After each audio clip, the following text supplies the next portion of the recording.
नमस्कार दोस्तों, हम फिर से आपके सामने आ चुके हैं। जैसा आपको पता है, लास्ट प्रीवियस क्लासेस में मैंने आपको पढ़ाया था सॉलिड्स क्या होते हैं, सॉलिड्स की प्रॉपर्टीज मैंने आपको बताई थी, और क्रिस्टल सॉलिड, अमरफस सॉलिड, ये दोनों हमने डिफरेंस देखे थे।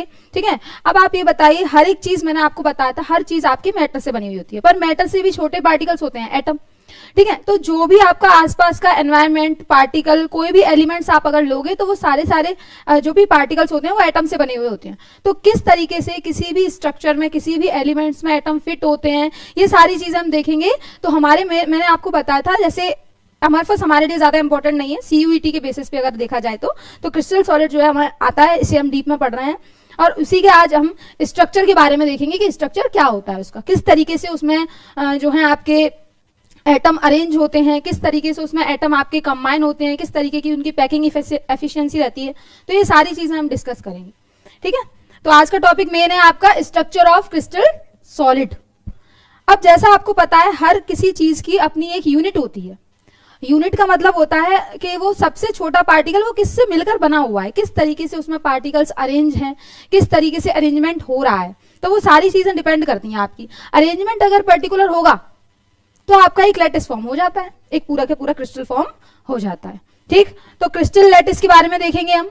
यूनिट सेल वो होती हैं जिनसे आपका पूरा क्रिस्टल बनता है। छोटी से छोटी यूनिट जिससे आपका पूरा क्रिस्टल फॉर्म हो रहा है, वो सारी जो छोटी यूनिट होती है उसे बोलते हैं यूनिट सेल। जब यूनिट सेल पर्टिकुलर मिल जाती हैं, जुड़ जाती हैं आपस में, तो आपका बनता है पूरा क्रिस्टल। ठीक, तो आज का मेन टॉपिक क्या है हमारा, क्रिस्टल लैटिस और यूनिट सेल। इनको डिफाइन करेंगे, इनको देखेंगे किस तरीके से एटम अरेंज होते हैं, आप स्ट्रक्चर देखेंगे हम उनका। ठीक है, तो स्टार्ट करते हैं आज का सेशन। पहला अभी मैंने आपको क्या बताया था कि पूरा का पूरा जो भी क्रिस्टल होता है आपका एक यूनिट सेल होती है, उसमें पर्टिकुलर सबसे छोटी यूनिट सेल जिससे वो कंबाइन होके, मान लीजिए किसी भी पार्टिकल की यूनिट सेल जो है ये है। अब पूरा क्रिस्टल ही है आपका, तो इसमें पार्टिकल्स या यूनिट सेल इस तरीके से अरेंज होती है जैसे पूरा क्रिस्टल फॉर्म होता है। तो इस तरीके से इसमें पार्टिकल्स अरेंज होंगे और पूरा आपका क्रिस्टल जो है बनता है, फॉर्म होता है। तो सबसे छोटा पार्टिकल, अगर आप किसी भी क्रिस्टल को ब्रेक डाउन करते जाओगे, ब्रेक डाउन तोड़ते जाओगे, तो एक छोटी कंडीशन आ जाती है जिससे वो बना होता है, जिससे वो फॉर्म होता है। ठीक है, तो अचानक डायरेक्ट कोई भी बड़ी चीज नहीं बनती है, तो क्रिस्टल भी एक अपनी यूनिट सेल से बना हुआ होता है जो सबसे छोटा होता है। ठीक है, देखिए the crystal solid regular array of building piece. Regular array मतलब एटम का रेगुलर अरेंजमेंट। एटम्स आपके जो होते हैं वो रेगुलर अरेंज होते हैं। एटम्स जो होते हैं आपके रेगुलर अरेंज होते हैं, उसमें एटम्स में आयन अरेंज होते हैं, आयन मॉलिक्यूल एटम, ये किस तरीके से अरेंज है, एक पर्टिकुलर सीक्वेंस होता है उनका, जिसका पूरा क्रिस्टल लैटिस बन जाता है, उसी को बोलते हैं आप क्रिस्टल लैटिस।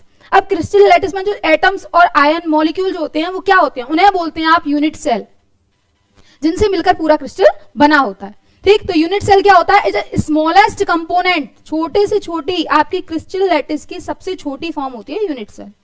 ठीक, आप मान लीजिए पूरा आपका क्रिस्टल ये है, ये 4 पार्ट्स मैंने आपको बड़े करके दिखाया, मतलब जूम थोड़ा देखिए, तो इसमें ये जो पार्ट है आपका, ये एक यूनिट सेल प्रेफर करता है, ये एक यूनिट सेल है, और ये जो पूरा पार्ट है ये आपका क्रिस्टल है। ठीक, क्रिस्टल लैटिस बन रहा है, तो ये पूरा यूनिट सेल है, ये पूरा क्रिस्टल है। तो सबसे छोटा smallest component of a crystal lattice that can be repeated. अब ये यहां एक यूनिट सेल, फिर यहां एक यूनिट सेल, ये क्या हो रही है, रिपीट हो रही है। एक पर्टिकुलर अरेंजमेंट में रेगुलर अरेंजमेंट होता है। हमने पहले प्रीवियस क्लासेस में भी देखा था, अमरफस में आपका रेगुलर अरेंजमेंट नहीं होता, लेकिन क्रिस्टल लैटिस में आपका रेगुलर अरेंजमेंट होता है, जिसकी वजह से पूरा एक क्रिस्टल फॉर्म होता है। ठीक, तो आपका स्मॉलेस्ट कंपोनेंट है जो बार बार आपकी यूनिट सेल रिपीट हो रही है, बार बार रिपीट हो रही है, और यही रिपीटेशन, यही यूनिट सेल का रिपीटेशन आपका पूरा क्रिस्टल फॉर्म कर देता है, उसे बोलते हैं हम क्रिस्टल लैटिस। ठीक, यहां तक समझ में आया। तो क्रिस्टल लैटिस का मतलब होता है जो छोटी छोटी यूनिट सेल्स का रेपिटेशन, रेगुलर रेपिटेशन। ठीक है, क्रिस्टल में होता है, रेपिटेशन होता है, बार बार एक रेगुलर अरेंजमेंट होता है, जिसकी वजह से आपका पूरा एक क्रिस्टल फॉर्म होता है। ठीक, that can be repeated in all direction. भाई पहले एक आपका रो में वो रिपीट हो रहा है, फिर एक पर्टिकुलर कॉलम में आपका रिपीट हो रहा है, तो एक पर्टिकुलर इनका अरेंजमेंट होता है, रो कॉलम हर डायरेक्शन में इनका एक पर्टिकुलर रिपीटेशन होता है, फुल क्रिस्टल लैटिस फॉर्म, फिर उससे आपका पूरा का पूरा क्रिस्टल बन जाता है। जैसे एक डायग्राम देखिए, अब ये पूरा एक क्या है, पूरा का पूरा एक आपका क्रिस्टल है। ठीक, ये जो आपका बना हुआ है ये पूरा आपका एक क्रिस्टल फॉर्म हो रहा है।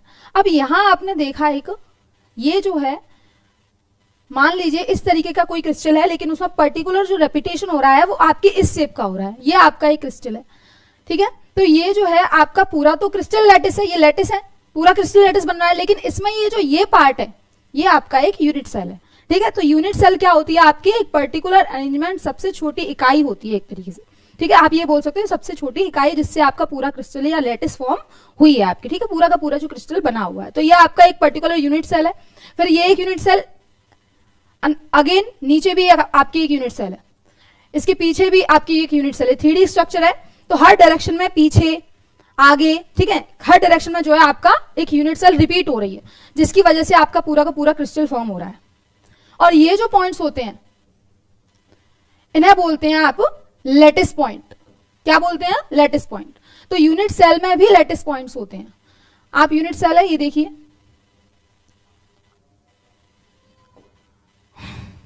तो यहां ये जो है ये आपके क्या है, लैटिस पॉइंट्स है, ये आपके लैटिस पॉइंट्स हैं, ठीक। यहां तक क्लियर हो गया। तो आपका कोई भी आप देखोगे तो आपका सारा का सारा जो भी क्रिस्टल है, क्रिस्टल मींस NaCl ले लीजिए, ठीक है। आप, मैंने आपको बताया था डायमंड भी एक क्रिस्टल फॉर्म में ही आ जाती है, सॉलिड फॉर्म में आता है, तो उसमें भी एक फिक्स रेगुलर पैटर्न होता है।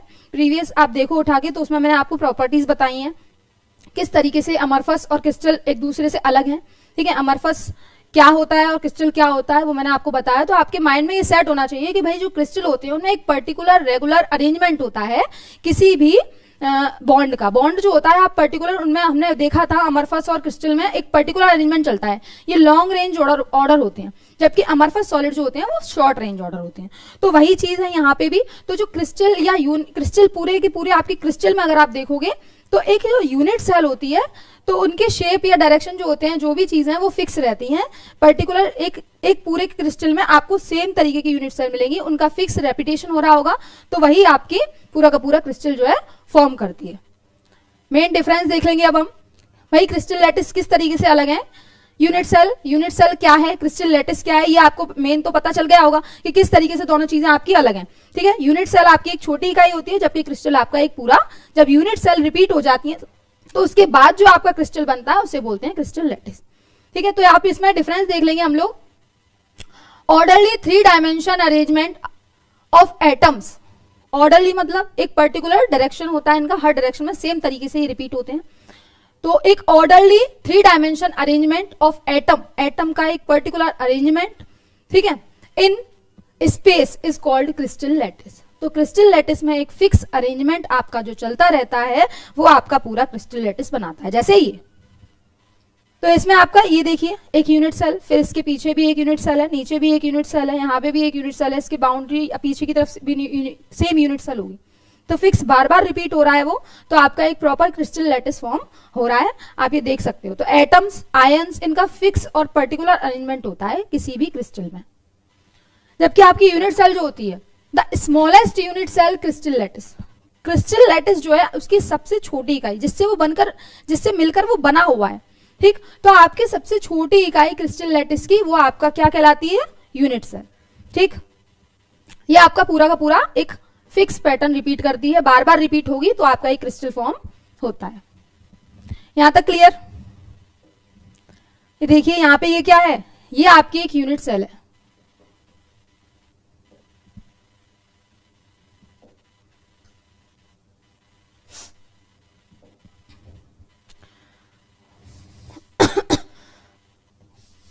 ये जो है ये आपकी एक यूनिट सेल है, ये लैटिस पॉइंट्स है, ये सारे जो भी हैं ये लैटिस पॉइंट है,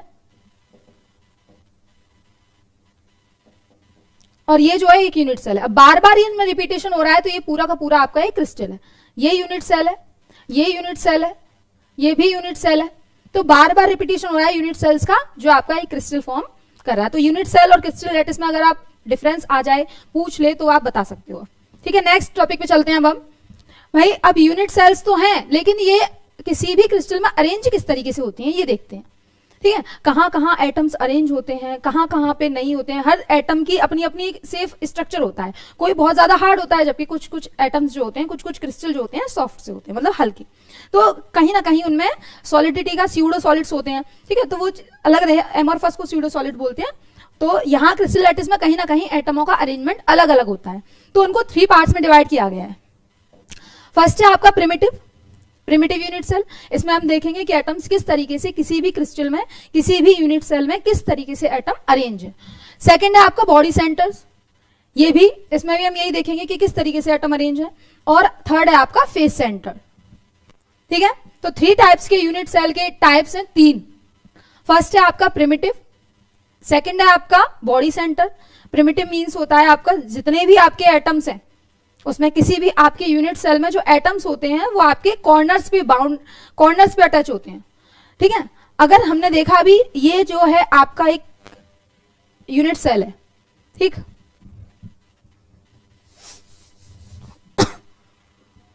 ये आपकी यूनिट सेल है।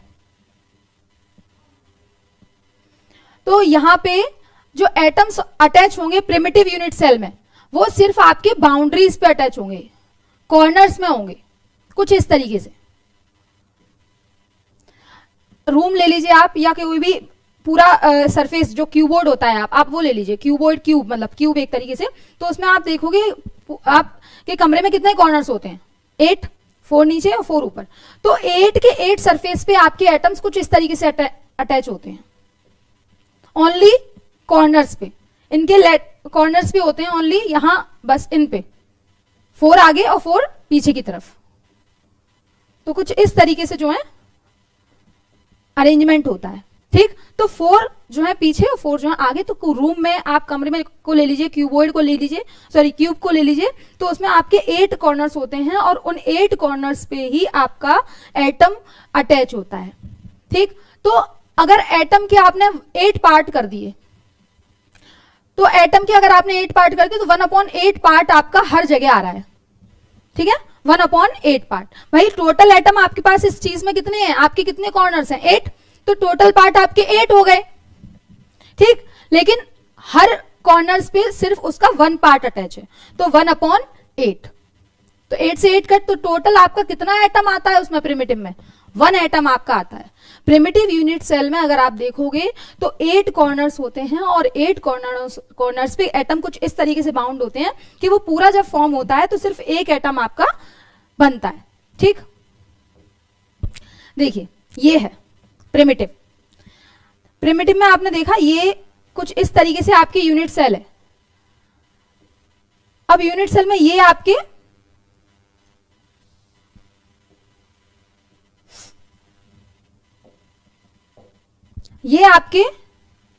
एटम्स हैं। ऐसा सोच के चलिए आगे की तरफ और पीछे। ठीक है, तो आगे आपके 4 बाउंड्रीज हैं, तो उस पे 4, 1, 2, 3, 4, नीचे की तरफ भी 3। तो ये आगे की बाउंड्रीज है, तो यहां 1, 2, फिर आगे फिर 3 और ये फिर 4।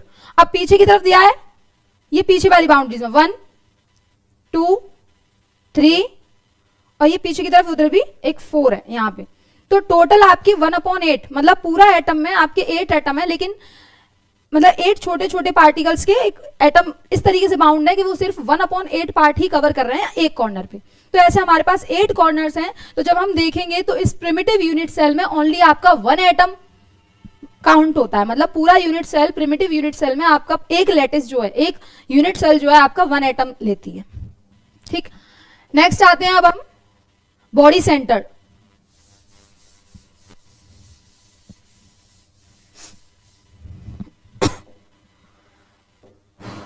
बॉडी सेंटर भी देखिए, बॉडी सेंटर से ही पता चल रहा है कि एक जो आपका एटम है वो आपका पूरी लैटिस में, पूरी यूनिट सेल में सेंटर में रखा हुआ है। जैसे मान लीजिए एक कमरे में आपने सेंटर में जो है एक एटम रख दिया और बाकी एटम जो होते हैं कॉर्नर्स पे होते हैं। तो अभी हमने देखा कॉर्नर्स पे कितने एटम हो रहे थे, टोटल 1, और एक एटम आपने सेंटर में रख दिया बॉडी सेंटर में, तो टोटल कितने एटम बाउंड हो गए उसमें, 2 एटम। तो बॉडी सेंटर्स में आपके कितने एटम बाउंड होते हैं, 2 एटम बाउंड होते हैं। ठीक है, देखिए इधर ये बॉडी सेंटर है, इसमें हम देखेंगे ये जो है आपकी यूनिट सेल है। ये यूनिट सेल है, ठीक। अब इसमें जो एटम्स हैं वो कुछ इस तरीके से हैं। ये तो कॉर्नर वाले एटम है, ये कॉर्नर पे एटम है, एक पीछे भी है, और यहां ये सेंटर में एक अलग एटम है। तो आपके टोटल कितने एटम हो गए बॉडी सेंटर में? 2 एटम बाउंड होते हैं, सिर्फ कितने? 2। भाई 8 कॉर्नर्स पे 1/8 तो टोटल एटम का 1/8, तो 8 कॉर्नर्स हैं तो 8 इंटू 1/8 तो 1 एटम, तो ये हो गया सिंपल। और एक होता है बॉडी सेंटर में, तो बॉडी सेंटर में कितने एटम होते हैं? 1। तो टोटल कितने एटम होते हैं? 2 होते हैं इसमें। तो बॉडी सेंटर में कितने एटम्स होते हैं? 2 एटम्स होते हैं। तो बॉडी सेंटर में कितने एटम हुए? 2 एटम हुए। प्रिमिटिव यूनिट सेल में कितने थे? 1। बॉडी सेंटर में कितने हैं? 2। अब हम देखेंगे फेस सेंटर में कितने होते हैं। फेस मींस होता है आपका, आप ये बताइए क्यूब में कितने फेस होते हैं? 6, ठीक है। 1 आप देखो, एक आगे पीछे, तो 1 2 3 4 साइड बाय साइड, फिर अप डाउन, तो टोटल कितने फेस होते हैं? 6 फेस होते हैं। पर उसने ये बोला कि फेस सेंटर मींस फेस पर भी एटम बाउंड है, पर फेस पर कैसे एटम बाउंड हो जाएगा भाई? ठीक, तो आप ये देखिए, ये मान लीजिए आपकी एक यूनिट सेल है,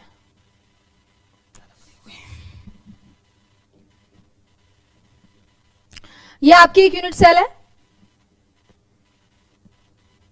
फेस सेंटर का मतलब होता है आपको, मतलब एटम आपका कुछ इस तरीके से है, हाफ बाई वे में, यूं हाफ इधर हाफ इधर, फिर हाफ इधर हाफ इधर।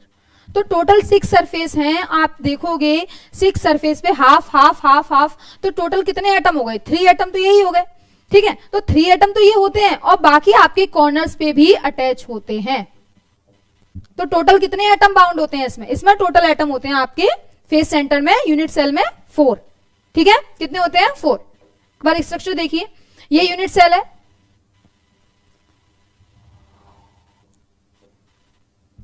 ठीक, ये यूनिट सेल है। अब यहां पे आप देखोगे तो ये एक एटम है, ये एक एटम है, ये एक एटम है, ये एक एटम है। हर जगह कॉर्नर्स पे तो अलग एटम है ही, बाकी आप देखोगे तो फेस पर भी एटम्स हैं कुछ इस तरीके से, ठीक। तो हाफ बाय हाफ, अगर हाफ हाफ तो 2 सरफेस का मिलाकर टोटल 1 एटम बनेगा, ठीक है। तो टोटल आपकी 6 सरफेस है, तो 3 एटम तो यही हो गए, और 1 एटम आपका कॉर्नर में, तो टोटल इसमें कितने एटम्स होते हैं? 4 एटम, ठीक। तो यूनिट सेल में कितने एटम्स हुए? यूनिट सेल में हुए 1 एटम। बॉडी सेंटर में हुए आपके 2 एटम,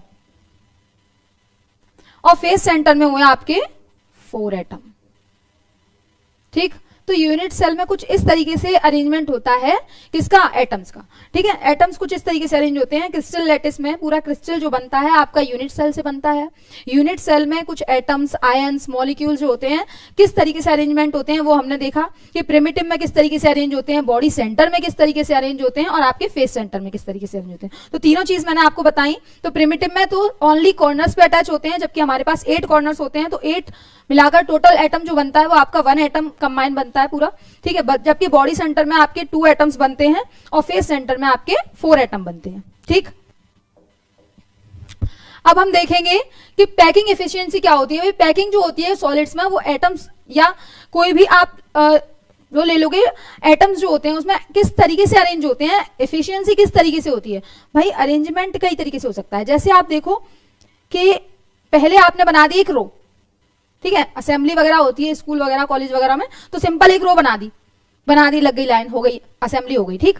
लेकिन जब आपने देखा कि भाई कुछ स्पीच होने वाली है, या आपने कहीं बच्चों को कलेक्ट कर लिया, तो वहां जगह थोड़ा कम है, जबकि बच्चे थोड़ी ज्यादा हैं, तो आप क्या करोगे? आप उनको कुछ इस तरीके से अरेंज करोगे। मान लीजिए पहले आपने रो बनाई थी कुछ इस तरीके से, ये 1 रो, ये 2 रो, ठीक है, कुछ इस तरीके से बनाई थी। लेकिन अब आप क्या करोगे? ये जो स्पेस खाली है, ये जो स्पेस आपका खाली है, तो आप इस लाइन को, पहले आपने लाइन कुछ ऐसे बनाई थी,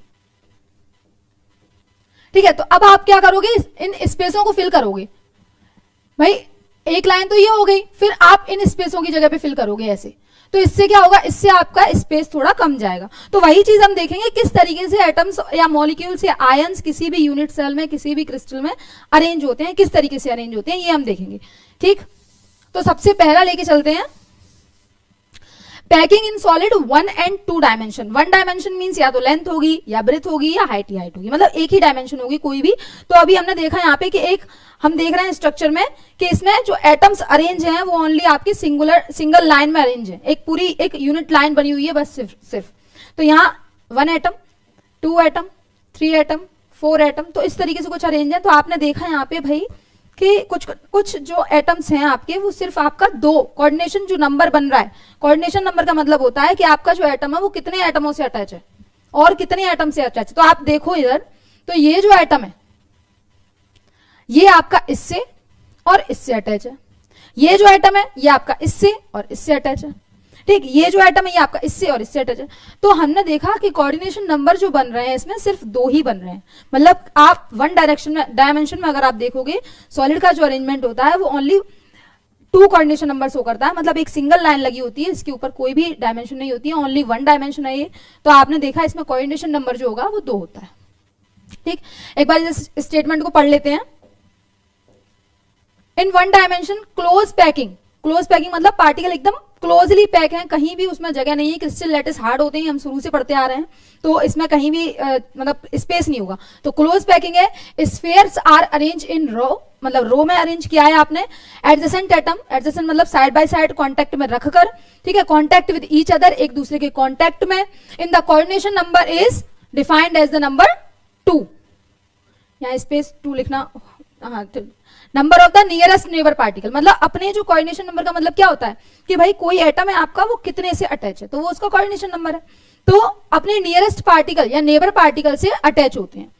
इन the case of dimension close packing the coordination number is equal to 2। तो यहाँ कोऑर्डिनेशन नंबर हमने कितना देखा, 2।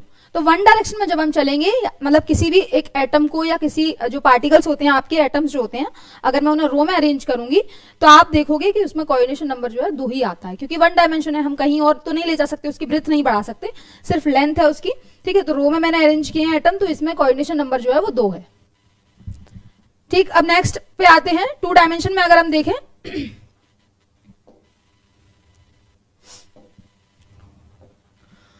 Close packing in crystal solid in 2 dimension. 2 dimension में अगर हम देखें तो 2 तरीके की वो पढ़ते हैं। अब मतलब किस तरीके से आपके एटम्स जो है अरेंज होते हैं, वो 2 तरीके से होते हैं। पहला होता है आपका क्या, square close packing. Square close packing का मतलब होता है जो एटम है आपकी जो रो है वो रो के ऊपर रो सेम एज इट इज, उसी के ऊपर फिर 3rd फिर 4th, तो इस तरीके से फॉर्म होती है, ठीक।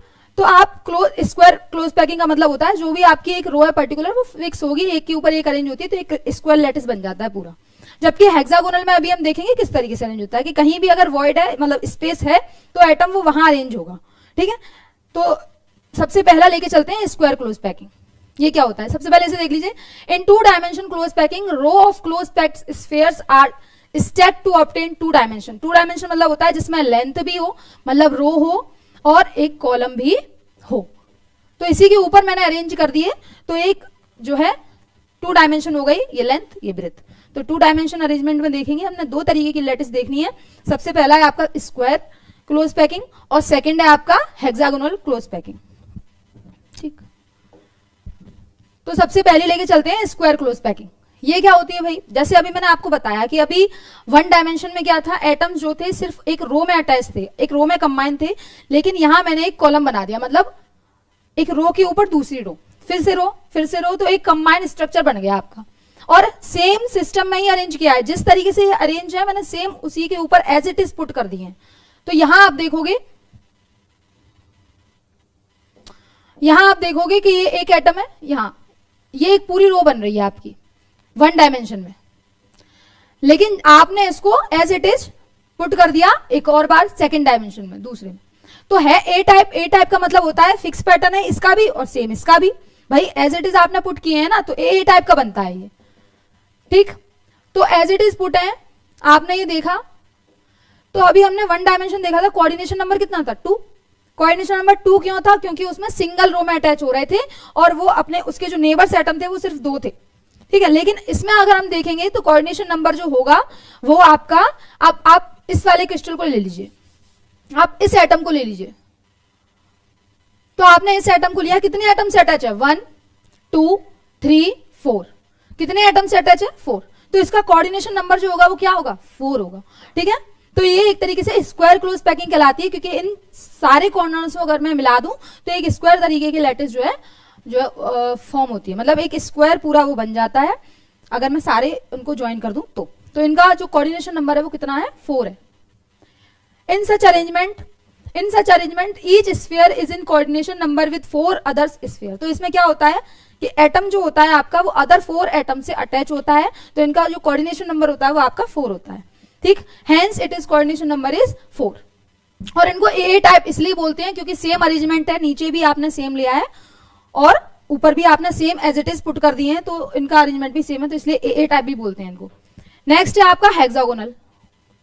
हेक्सागोनल क्लोज पैकिंग में मैंने आपको बताया था कि भाई मान लीजिए अगर मुझे स्पेस नहीं है, ठीक है, मुझे बच्चे ज्यादा अरेंज करनी है, तो मैं वहां रखूंगी, इस तरीके से अरेंज करूंगी कि भाई वो जहां स्पेस है वो कवर हो जाए और एक सीक्वेंस वे में, अच्छी सिस्टमेटिक वे में मतलब कवर हो।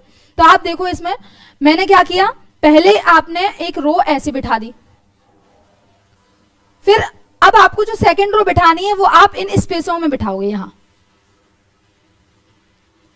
कुछ इस तरीके से, फिर आपने फिर से रो बिठाई,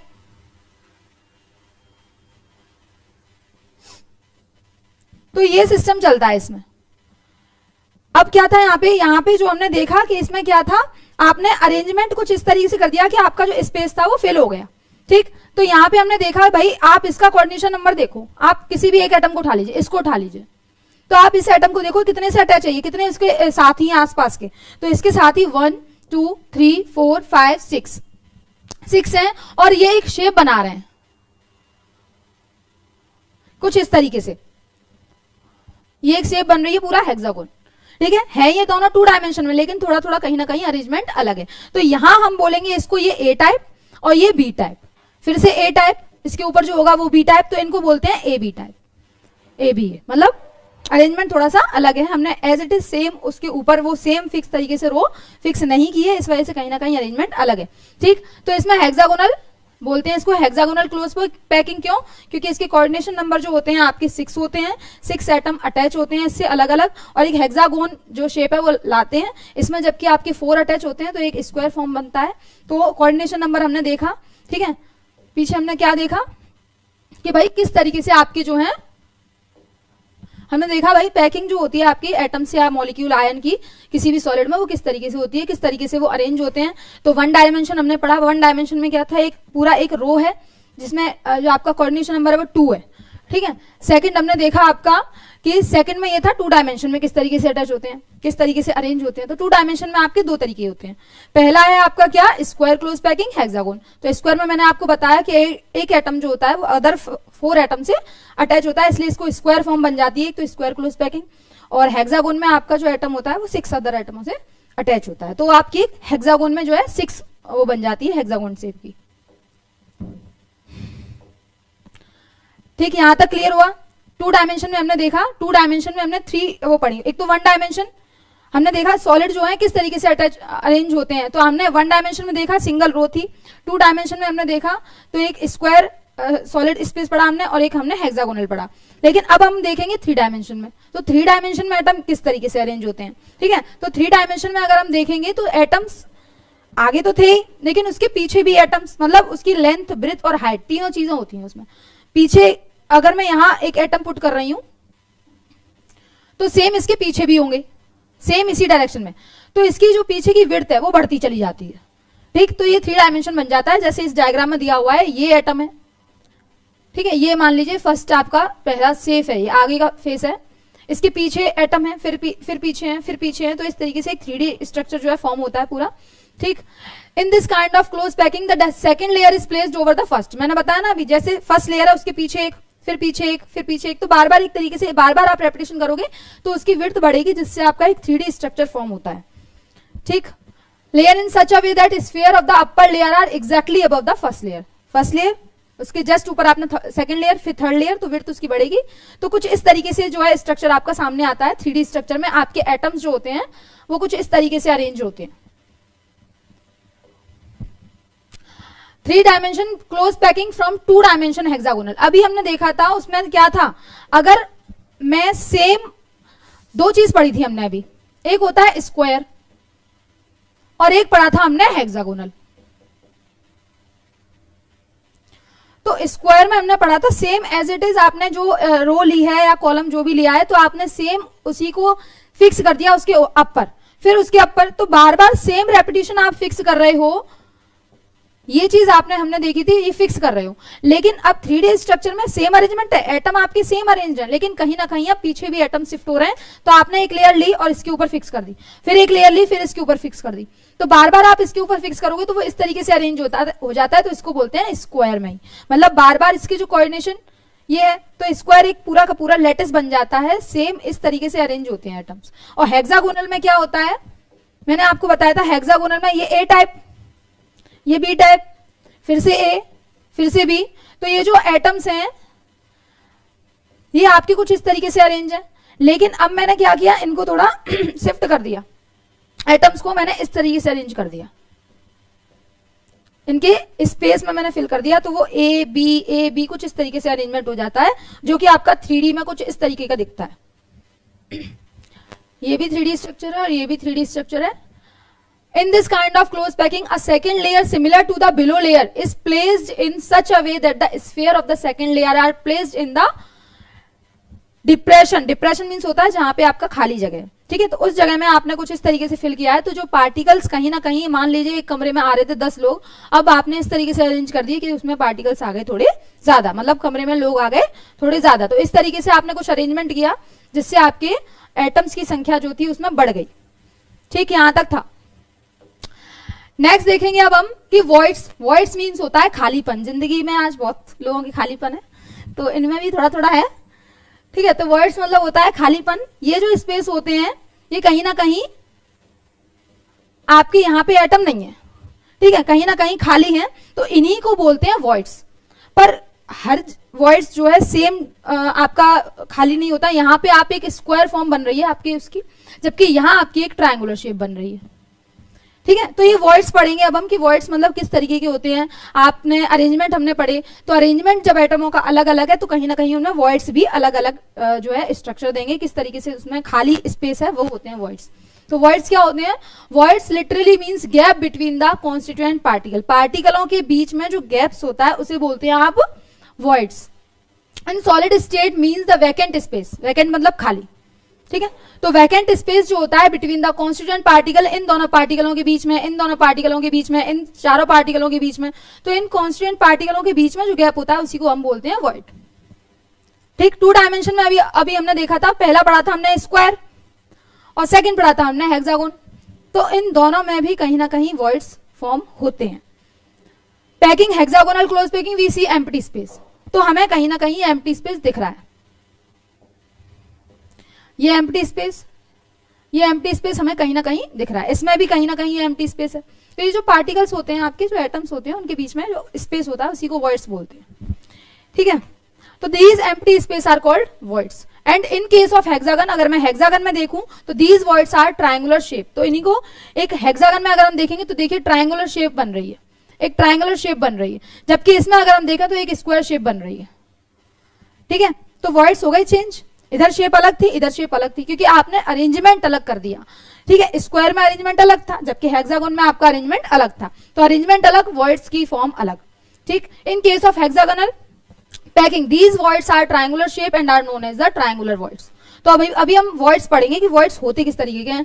एक होता है आपका ट्रायंगुलर तरीके का, एक होता है आपका स्क्वायर, एक बनता है आपका ऑक्टाहेड्रल, ठीक है। ये तो था 2 डायमेंशन में, तो 2 डायमेंशन में जो अरेंजमेंट बनता है, 2 डायमेंशन में जो आपके वॉइड्स बनते हैं वो तो आपके हो गए ट्रायंगुलर शेप के, लेकिन भाई 3 डायमेंशन में भी तो आपके अरेंजमेंट्स हैं, तो 3 डायमेंशन में जो अरेंजमेंट बनते हैं उन्हें क्या बोलते हैं, ठीक है। तो उनको भी पढ़ लेते हैं कि भाई आपका जो 3 डायमेंशन में जो अरेंजमेंट होते हैं वो भी 2 टाइप्स के होते हैं। एक तो होता है आपका टेट्राहेड्रल और दूसरा होता है आपका ऑक्टाहेड्रल। तो टेट्राहेड्रल क्या होता है भाई, तो टेट्राहेड्रल क्या होता है, टेट्राहेड्रल का मतलब होता है जैसे आपने ये पार्टिकल्स ले लिए, अब जो खाली स्पेस यहाँ पे, तो यहाँ आपने एक पार्टिकल आपने ले लिए कुछ इस तरीके से, अब पार्टिकल आपने लिए तो यहाँ जो स्पेस है आपने वहां पुट कर दिया, लेकिन फिर भी कहीं ना कहीं थोड़ा सा स्पेस जो है नजर आएगा, तो वही स्पेस जो बनता है वो आपका टेट्राहेड्रल वॉइड कहलाता है, कुछ इस तरीके से बनता है। ये आपके एटम्स थे, ये आपके सरफेस में रखे हुए 3 बॉल ले लीजिए आप, तो 3 बॉल आपने कुछ इस तरीके से अरेंज कर दिया ट्रायंगुलर वे में। फिर ट्रायंगुलर वे में अरेंज करी थी, तो वहां जो स्पेस है आपने एटम जो रखा था वो उस स्पेस पे रख दिया, तो वो जो स्पेस है वो क्या पूरा कवर हो जाएगा? नहीं होगा, कहीं ना कहीं ये जगह जो है अभी भी आपकी खाली रह जाएगी। तो इसी को बोलते हैं टेट्राहेड्रल वॉइड। ठीक है, ये जो आपका स्पेस है, ये जो आपका स्पेस है ये होता है आपका टेट्राहेड्रल वॉइड। आपने 3 एटम अरेंज किए, 3 एटम अरेंज करने के बाद फिर आपने फिर से उसके ऊपर एक एटम पुट किया, तो जो वॉइड्स बनता है वही आपका टेट्राहेड्रल वॉइड कहलाता है। ठीक है, तो एक स्टेटमेंट पढ़ लेते हैं। In a cubic close packing structure, एक क्यूबिक क्लोज पैकिंग, क्यूबिक मतलब 3 डायमेंशन। ठीक, तो 3 डायमेंशन अगर हम देखें तो sphere of the second layer lie above the triangular void of the first layer. Triangular void मतलब आपने ऐसे अरेंज किया, तो ये जो बन रहा है इसी के ऊपर एग्जैक्ट आपने एक और एटम अरेंज कर दिया। ठीक है, तो फर्स्ट लेयर की जस्ट ऊपर आपने कुछ एटम अरेंज किया इस स्पेस में, इस स्पेस को फिल करने के लिए। Each sphere touches the 3 sphere, तो हर स्फीयर जो है अपने आप को 3 एटमों से अटैच होगा। 3 तो ये है ही नीचे, अब मैं अगर ऊपर देखूं तो वो नीचे के 3 से अटैच है, नीचे वाला अगर मैं देखूं तो वो अपने साइड के 3 से अटैच है, तो मतलब ये 3 एटमों से अटैच बनेगा। ठीक है, आसपास के 3 एटम अटैच होंगे और बनेगा कितने से? By joining 4 sphere. 4 स्फीयर आपने लिए, 1 2 3 4, तो 4 स्फीयर जब आपने अटैच किए तो कुछ इस तरीके से अरेंज किए हैं कि उनका जो कोऑर्डिनेशन नंबर है वो 3 है, अपने 3 एटमों से वो अरेंज है। ठीक है, तो ये जो स्पेस बनेगा यही आपका क्या कहलाता है? टेट्राहेड्रल वॉइड कहलाता है। ठीक, it form a tetrahedron the empty space left over by joining the centre of these sphere. तो अगर आपने देखा तो आप देखोगे तो एक जो बन रहा है ये एक टेट्राहेड्रल जो है वॉइड फॉर्म हो रहा है। ठीक, मैंने अभी आपको क्या बताया था? 2 तरीके के वर्ड्स होते हैं, टेट्राहेड्रल, ऑक्टाहेड्रल। तो टेट्राहेड्रल तो हमने देख लिया, अब हम देखते हैं ऑक्टाहेड्रल क्या है। तो ऑक्टाहेड्रल मींस ये है कि आपने कुछ, अभी तो हमने क्या किया था, जो स्पेस खाली था वहां पुट किया था। अब मैं क्या करूं, मान लीजिए 3 बॉल्स आपने ले ली और सरफेस पे आपने कुछ इस तरीके से अरेंज कर दी। ठीक, इस तरीके से आपने सरफेस पे अरेंज कर दी, लेकिन अब आपने जो सेकंड लेयर ली है वो आपने कुछ इस तरीके से अरेंज की है, तो ये जो स्पेस है यही आपका कहलाता है ऑक्टाहेड्रल। डायग्राम में दिख रहा है अलग से, एक लेयर ये है और इसके ऊपर आपने सेकंड लेयर फिट कर दी ये। ठीक है, तो ये जो स्पेस बन रहा है यही कहलाता है आपका ऑक्टाहेड्रल स्पेस। फर्स्ट लेयर ये थी, पहले वाले में हमने क्या किया था? टेट्राहेड्रल में हमने जस्ट इसके ऊपर पुट कर दिया था। ठीक है, तो हमारा टेट्राहेड्रल वॉइड बना था, जबकि अब मैं आपके 3 और एटम्स इस तरीके से अरेंज कर रही हूं, फ्लावर लाइक। ठीक है, तो ये क्या बनेगा आपका? ये बनेगा आपका ऑक्टाहेड्रल वॉइड्स। तो octahedral voids are found adjacent to the tetrahedral void. तो ये किस तरीके का बनता है? आपका टेट्राहेड्रल वॉइड बनता है। ठीक है, when triangular void of the first layer, मतलब इसका फर्स्ट लेयर का ट्रायंगुलर वॉइड जो है, ये फर्स्ट लेयर है, तो फर्स्ट लेयर का जो ट्रायंगुलर वॉइड है with the triangular void of the layer of above the below it. अब क्या है, आपने सेकंड लेयर भी सेम ऐसी ले ली। ठीक है, पहले आपने एटम को 1 आगे और 2 पीछे, अब आपने एटम को किस तरीके से अरेंज किया है? 2 आगे और 1 पीछे, तो सेकंड लेयर भी आपने ऐसे फिट कर दी। तो वो कहीं ना कहीं अगर आपने, तो वो इस तरीके से यहां अरेंज होगी, वो ये अरेंज होगी वो यहां पे, तो ये फिर भी आपका कहीं ना कहीं स्पेस रह गया। तो ये जो वॉइड्स कहलाते हैं ये आपके ऑक्टाहेड्रल वॉइड्स कहलाते हैं। ठीक, यहां तक समझ में आया? तो ये ऑक्टाहेड्रल वॉइड्स हैं। इस तरीके का जो डायग्राम या स्ट्रक्चर या 3 डायमेंशन में जो फिट किए जाते हैं, तो ऐसे इस तरीके से जो वर्ड बनता है उसे बोलते हैं ऑक्टाहेड्रल वॉइड्स। ये देखिए, ये क्या है? टेट्राहेड्रल, सिर्फ फर्स्ट लेयर है।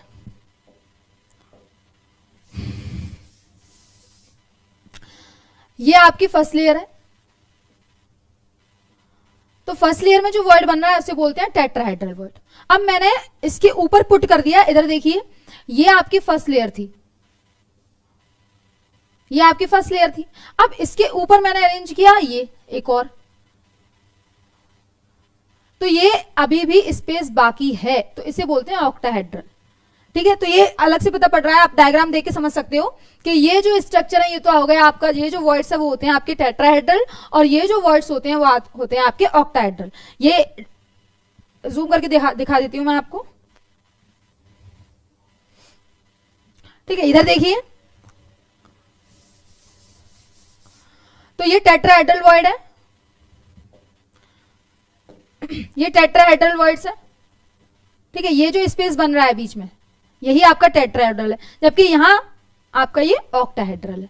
तो यहां तक क्लियर हुआ, ठीक है। एक बार फिर से रिपीट करा देती हूँ क्या क्या चीजें आज हमने डिस्कस की। और एमसीक्यू की बात रही है, मैं आपके जो मल्टीपल चॉइस क्वेश्चन है मैं सोच रही हूँ कि चैप्टर के एंड में जो है आपको मैं प्रोवाइड कराऊं। तो सेशन अगर ये पूरा खत्म हो जाए, चैप्टर अगर पूरा खत्म हो जाए, तो हम इसके एमसीक्यू भी लगा लेंगे। जो सीयूटी के लास्ट प्रीवियस ईयर में जो क्वेश्चन पूछे गए हैं उनसे क्वेश्चन ले लेंगे, और जो बन सकते हैं उनसे क्वेश्चन ले लेंगे। तो एमसीक्यू मैं करा दूंगी, लेकिन आज पहले इसे देख लीजिए फटाफट से एक बार फिर से। तो हमने देखा था भाई कोई भी आपका क्रिस्टल वगैरह है किस तरीके से बनता है, उसमें कोई छोटी यूनिट होती है तो उसी को बोलते हैं यूनिट सेल। फिर हमने देखा कि भाई यूनिट सेल क्रिस्टल लैटिस से किस तरीके से अलग है।